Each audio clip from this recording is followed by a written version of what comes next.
Acto seguido escucharemos al doctor Carlos Castro Vargas, chileno, licenciado en Ciencias Jurídicas, especialización en Derecho Penal y Procesal Penal, magíster en Derecho Procesal de la Universidad Nacional del Rosario, Argentina. Abogado integrante de la Universidad de la Ilustrísima Corte de Apelaciones de San Miguel, asesor legislativo en materias penales, procesales y constitucionales del Ministerio Secretaría General de la Presidencia y asesor del Directorio Empresa Concesionaria de Servicios Sanitarios S.A. Con ustedes, el doctor Carlos Castro Vargas y su ponencia Delitos Ambientales.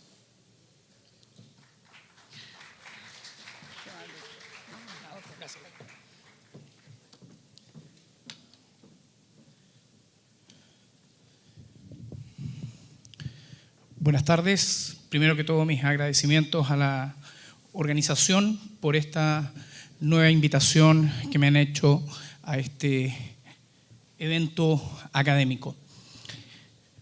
Entiendo que estamos atrasados en los tiempos, por lo tanto voy a comenzar inmediatamente para tratar de abarcar todos los temas que tenía presupuestado.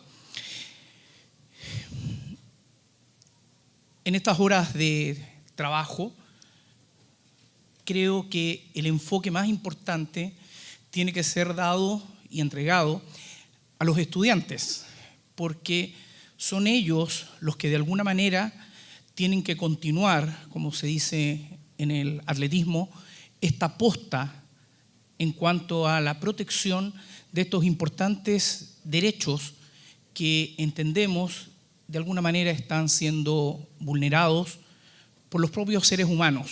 Es decir, nos estamos autodañando en lo que es el cuidado y la protección del medio ambiente. Los grandes perjudicados somos nosotros, los seres humanos, porque somos los únicos seres pensantes que nos damos cuenta del daño que estamos provocando y lo seguimos haciendo. Entonces, con esto entramos de lleno en el terreno en el cual quiero focalizar mi exposición, un poco haciendo un paralelo con la legislación chilena, pero además con lo que implica unas ideas o algunas ideas que pudiésemos proyectar en el concierto internacional. ¿Cuál es la realidad respecto del derecho penal? Cuando nosotros, y sobre todo esto para los estudiantes, ¿cuándo actúa el derecho penal? Sabemos que el derecho penal es última ratio, es decir, cuando ya no queda nada más que sea factible a lo cual recurrir para que una conducta humana sea sancionado, ahí actúa el derecho penal. Entonces, tomemos las conductas de las cuales estamos hablando. Aquellas conductas humanas que dañan el medio ambiente tienen que tener alguna sanción penal. Eso es lo primero que nos tiene que dar un marco para nuestro trabajo.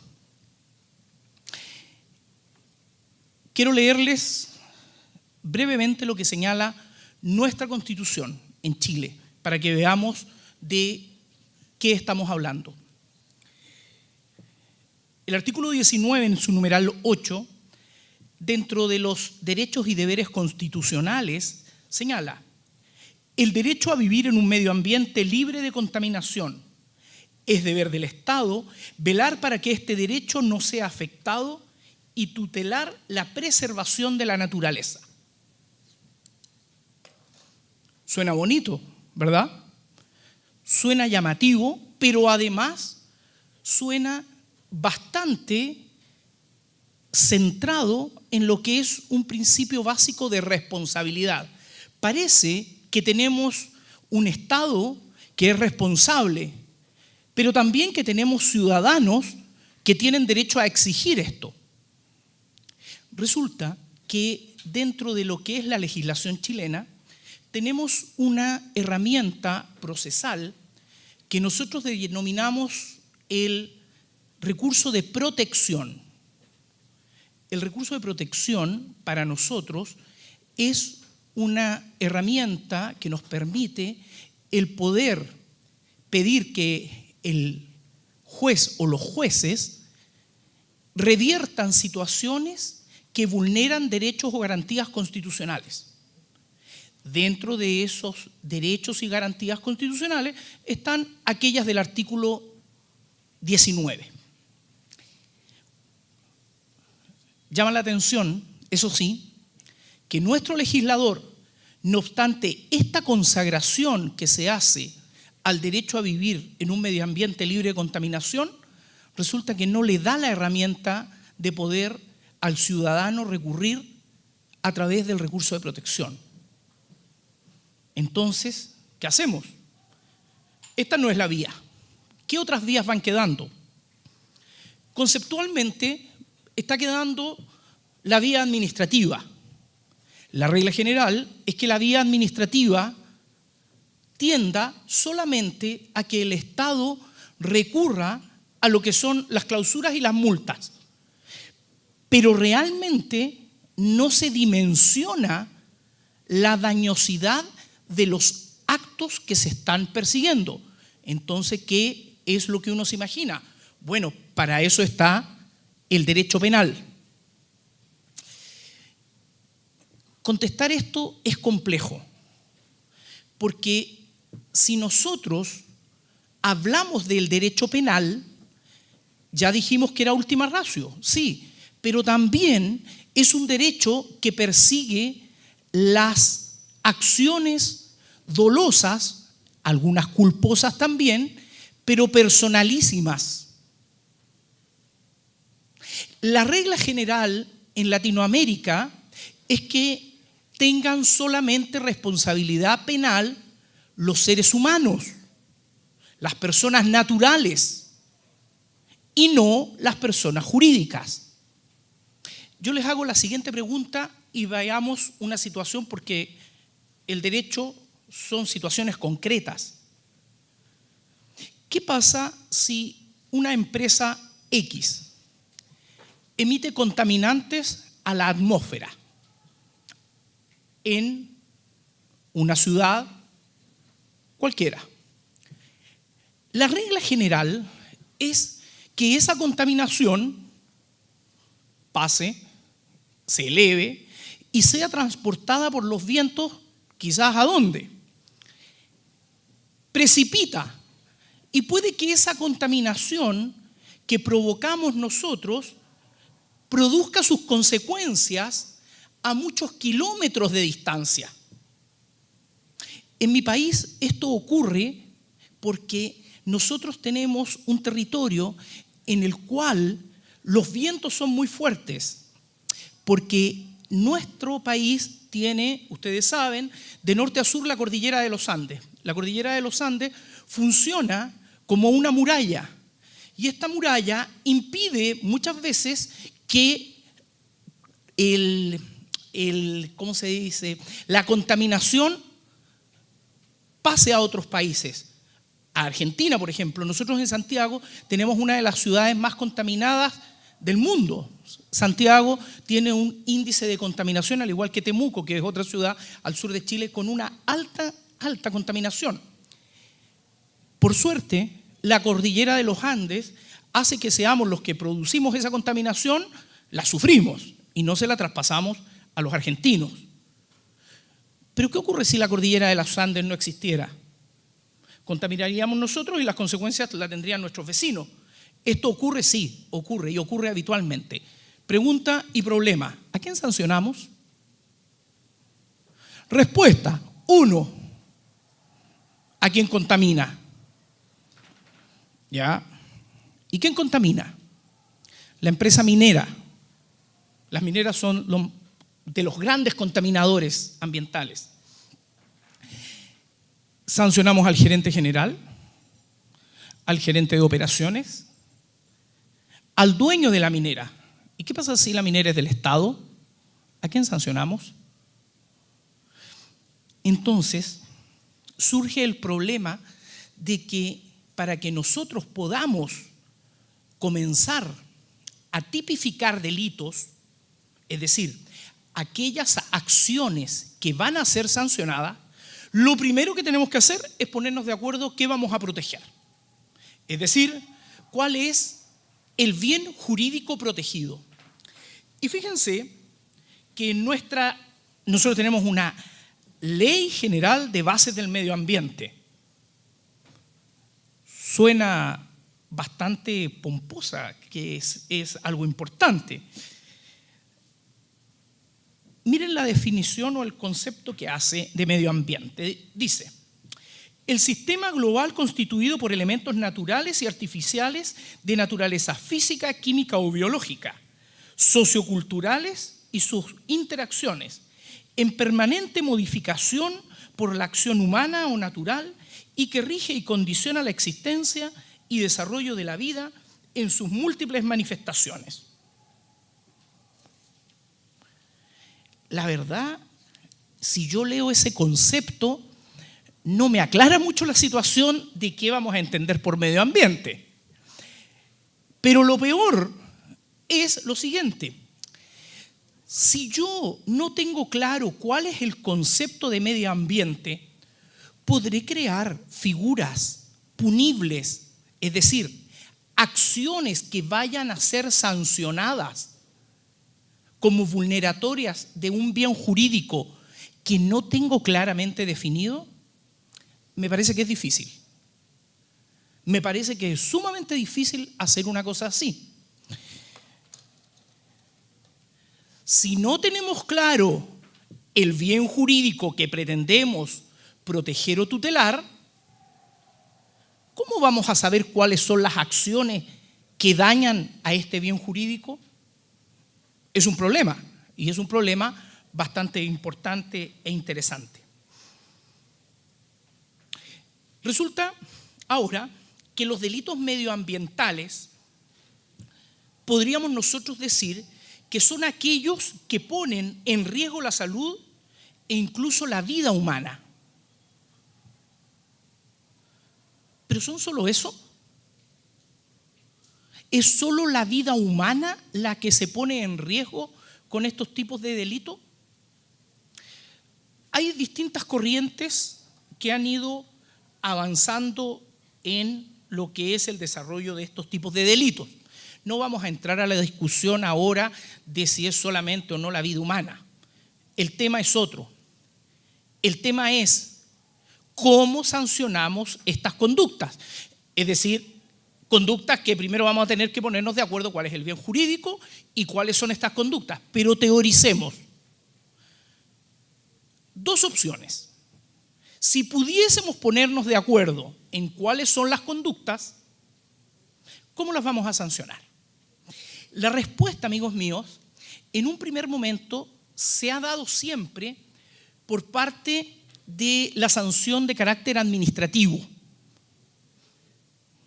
Multas, clausuras.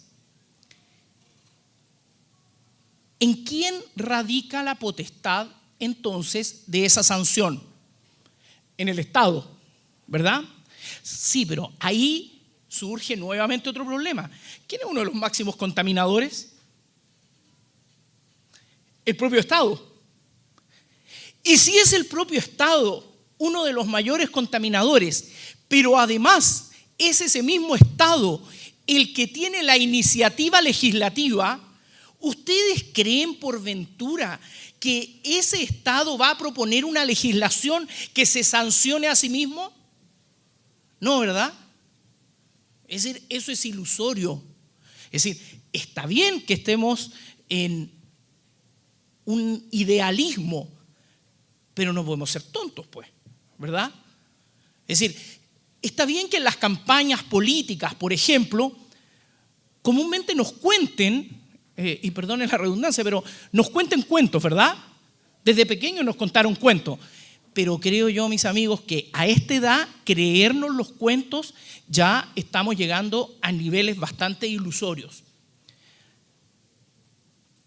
El primer contaminante o un gran contaminante es el Estado. Y fíjense que grandes contaminantes son los países más ricos, ¿verdad? Los países más ricos, ¿cómo arreglan sus problemas por regla general? Pagando. Pero ¿basta el pago para evitar estos problemas? Cuando estamos hablando de derecho penal, estamos hablando de delitos. Esto es como si yo les dijera a ustedes, y esto va para los estudiantes principalmente, a ver, señor, ¿es lo mismo que usted mate a una persona a que le robe? No, no es lo mismo. ¿Es lo mismo que mate o que estafe? No, no es lo mismo. El derecho penal y el derecho procesal principalmente busca soluciones respecto de estas acciones. En la primera, la regla general es que el poder punitivo a usted le va a decir que esto usted lo paga con cárcel, con restricción a su derecho. ¿A qué? A circular libremente. En cambio, cuando el bien jurídico es de carácter económico, surge la posibilidad, solo surge la posibilidad de que usted escuche a la víctima y le diga, mire, ¿sabe, víctima? Usted desearía entrar en una, comillas, negociación que le permita a esta persona que atentó en contra de ese bien jurídico de carácter económico no ir a la cárcel. Si usted está de acuerdo, eso puede tener otra solución. El problema entonces ahora es estas figuras y estas mecánicas con que trabaja el derecho penal y el derecho procesal, ¿podemos traspasarla a este tipo de delitos? Es complejo. Es complejo, mis amigos, por lo siguiente. Porque si nosotros permitimos que toda solución que involucra una vulneración punitiva respecto del bien jurídico, comillas, medio ambiente, como digo, cuando ya nos hayamos puesto de acuerdo de qué es lo que esto implica, podría ocurrir que aquel que tiene la capacidad económica para pagar el daño que produce pudiese entrar en una casi suerte de impunidad. Y eso es peligroso. Eso es altamente peligroso. Es decir, el que tiene la capacidad para pagar por el daño que hace podría eventualmente seguir cometiéndolo. Ese es un terreno bastante peligroso, pero que ocurre habitualmente respecto de este tipo de delitos cuando estamos en el ámbito del derecho administrativo, porque las multas es pagar solamente.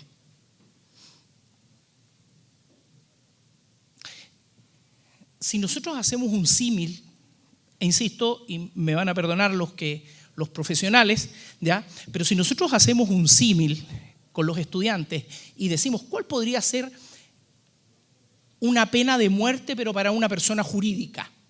¿Cuál podría ser? ¿Cuál sería el símil de la pena de muerte para una persona jurídica? Quitarle esa personalidad jurídica a esa empresa, por ejemplo, ¿verdad? Eso es una pena de muerte. Bueno, ese tipo de figuras podrían ser algún tipo de sanción, pero ¿va a impedir esto que siga funcionando la empresa? Sí, puede ser. Pero ustedes comprenderán que si quien contamina es la Coca-Cola, por ejemplo, difícilmente alguien va a venir a tomar una medida de este tipo. Entonces, mis amigos, tenemos que hacer lo siguiente. Vamos a tener que elegir algunas figuras especialísimas y esas van a tener que ser las que se van a llevar a lo que es el derecho penal y las figuras punibles. No cualquier acto que involucre un detrimento a lo que es el medio ambiente puede llegar a constituir un ilícito penal. Tenemos que tener claro y tenemos que tener definida entonces dentro de nuestra institucionalidad cuál es el ámbito de lo administrativo y cuál es el ámbito de lo penal. Fíjense que algunos ejemplos de estas materias nos llevan a tener algunas conclusiones bastante dijéramos, poco felices para nuestro país. Nosotros tenemos una cantidad de legislación que contempla figuras que se mezclan con el medio ambiente, que ustedes no lo van a poder creer para un país tan chico. Somos un país solo de 15 millones de habitantes. Entonces ustedes comprenderán que ponernos de acuerdo tan difícil no puede ser. Lo es. Lo es. Fíjense lo siguiente. Tenemos una ley de pesca que establece figuras penales en materia de daño medioambiental. Tenemos una ley de caza que también establece estas figuras. Tenemos una ley de bosques, lo mismo. Tenemos leyes de protección a los monumentos nacionales, exactamente lo mismo. Tenemos una ley y un código de aguas, lo mismo. Tenemos el código penal, también. Tenemos un código sanitario. Ustedes comprenderán que eso, ¿qué es lo que les está demostrando? Que no hay una política en la materia. Claramente, gobierno de turno, gobierno que o modifica la ley, modifica el código y vamos creando nuevas figuras. Pero ¿qué hay detrás de todo esto? Hay un total y absoluto desconocimiento de la materia. Absoluto. Porque al ir creando estas figuras, además se establecen las sanciones. Toda figura penal tiene el hecho punible y la sanción. Y si uno toma la sanción, por regla general, en todas estas leyes que yo les he señalado, la regla general es que la pena es una multa. Entonces volvemos nuevamente a la lógica de que uno pagando pudiese seguir cometiendo el hecho punible. Se van fijando de que esto tiene realmente una falta de consecuencia respecto de lo que queremos. ¿Por qué? Porque tal cual les señalé al comienzo de mi presentación, tenemos una constitución que nos garantiza a todos los chilenos a vivir en un medio ambiente libre de contaminación, en sentido amplio. Bueno, ¿cuáles son las herramientas con las cuales nosotros podemos exigirle al Estado y al gobernante que cumpla esto? Si nosotros mismos no nos damos estas herramientas y solo somos 15 millones de habitantes. Entonces, ¿cómo podemos atacar el problema?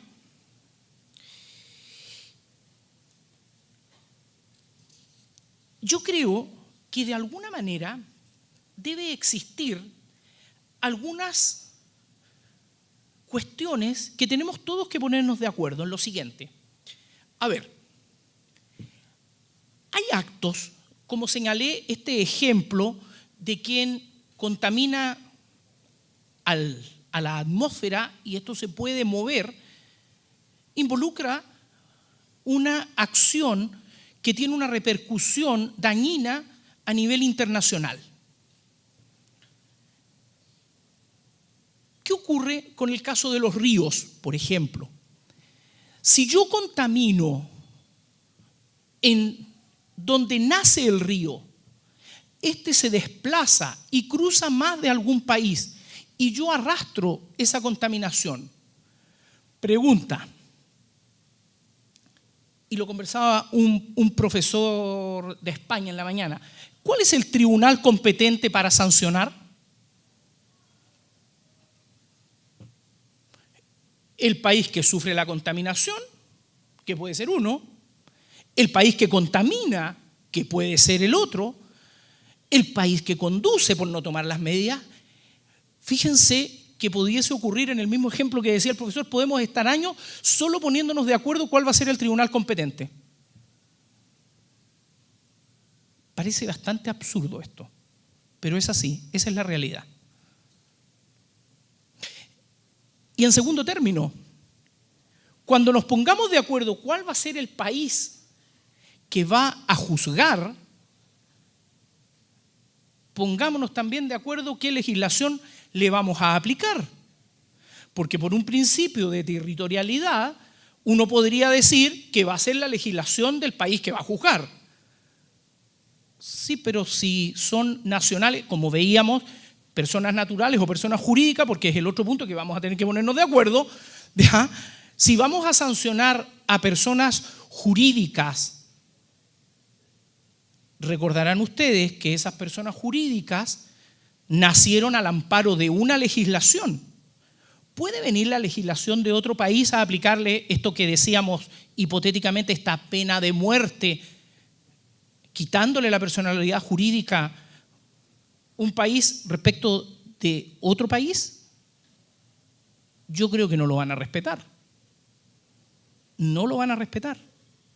Entonces, acá o nos ponemos de acuerdo o la verdad, esto de dejarlo solamente sometido a la legislación de cada uno de nuestros pequeños países contaminantes, la verdad, no vamos a poder frenar este problema. Esto es un problema de carácter internacional. Nos hemos demorado mucho en tomar varios acuerdos que impliquen una demostración internacional respecto de determinados problemas. Siempre los primeros en reaccionar, y creo yo por la repercusión, comillas, como yo digo, la dañosidad provocada, siempre es lo penal lo primero que reacciona. El problema está en que, si bien los primeros que reaccionan son los penalistas, no son todos los países los que reconocen esta situación, como veníamos hablando en el vehículo con los profesores que me acompañaban de Argentina y de España. Porque ustedes comprenderán que si existe acuerdo para perseguir algunas conductas, crímenes de lesa humanidad o crímenes de extraterritorialidad, etcétera, o vamos todos o no va nadie. Porque si usted está en un país que no le reconoce la jurisdicción a ese tribunal internacional, usted comprenderá que estamos claros que cuáles van a ser a los únicos países que van a sancionar. ¿Quiénes van a ser? A nosotros, pues. ¿O no? ¿A quién no puede pagar por el daño causado? Entonces, lamentablemente, para mí el augurio no es muy bueno, ¿eh? Yo no soy muy optimista en esto, porque si no nos hemos puesto de acuerdo en cuestiones que a todas luces resultan evidentes, como son el perseguir los crímenes de lesa humanidad, por ejemplo, perdónenme, pero en la contaminación del medio ambiente estamos muy lejos de ponernos de acuerdo, muy lejos. Fíjense que de alguna manera nosotros entendemos que este problema en un principio eran como unos malos augurios solamente, casi así como yo dije, malos augurios como terroristas, ¿verdad? ¿Alguien creía que podían haber ataques terroristas a lo que era el corazón de Estados Unidos? Nadie. Más de alguno, cuando vio el ataque a las Torres Gemelas, pensó que era una película, si es que no tomó la noticia desde un comienzo.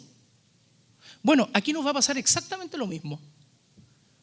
Nos vamos a quedar sentados esperando que esto se materialice.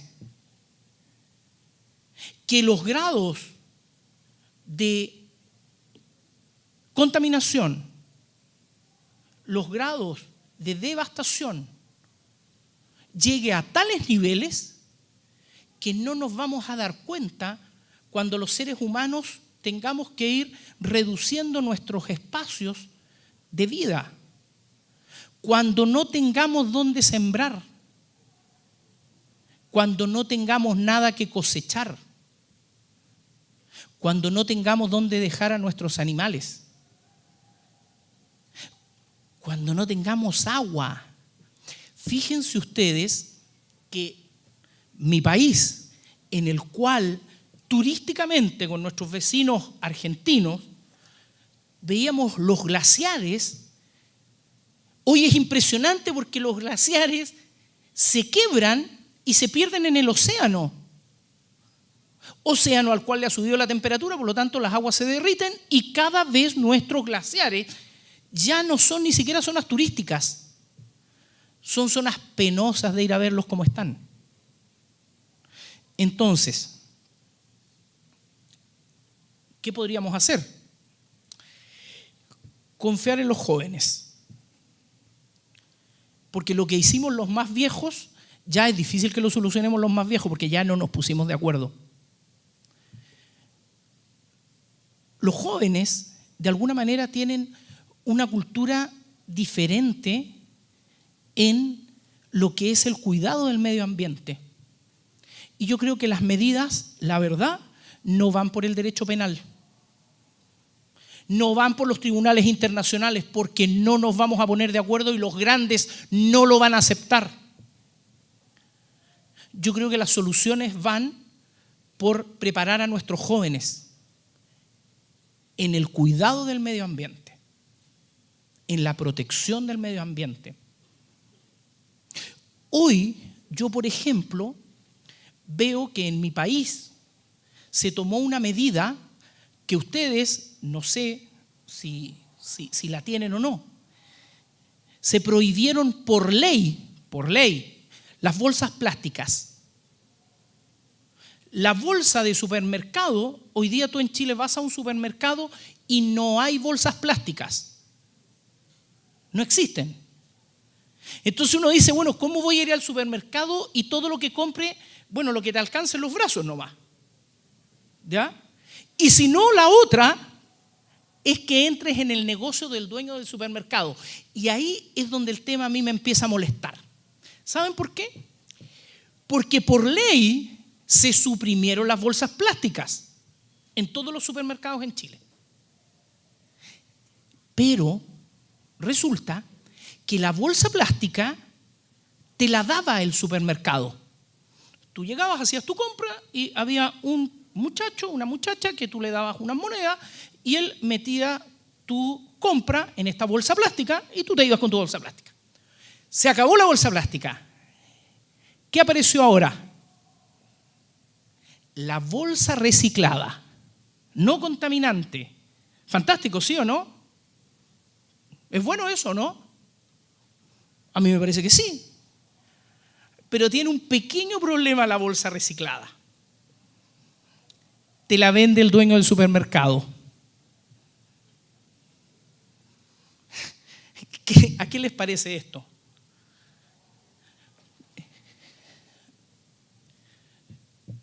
Yo vivo solo. Bueno, con mi madre que está enferma, entonces le di asilo político. Entonces, en ese asilo político involucra que quien va al supermercado, adivinen quién es. Yo, ¿ya? ¿Ustedes creen que yo me acuerdo de llevar la bolsa reciclada? Nunca. Entonces, cada vez que voy al supermercado, el dueño del supermercado está feliz. ¿Por qué? Porque cada vez que voy tengo que comprar la bolsa reciclada. Eso, señores, no es proteger el medio ambiente. Eso es un negocio. Y lamentablemente es un negocio que se hace a partir de una necesidad. ¿Estamos de acuerdo?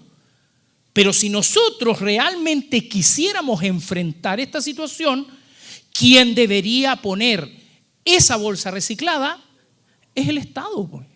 ¿Sí o no? ¿Ustedes creen que alguien reclama de esto? No, pues ya nos acostumbramos, ¿verdad? La educación de nuestros jóvenes, el trabajo que hacen ustedes brillantemente en esta universidad planteando este tipo de problemas, creo que es el camino de solución.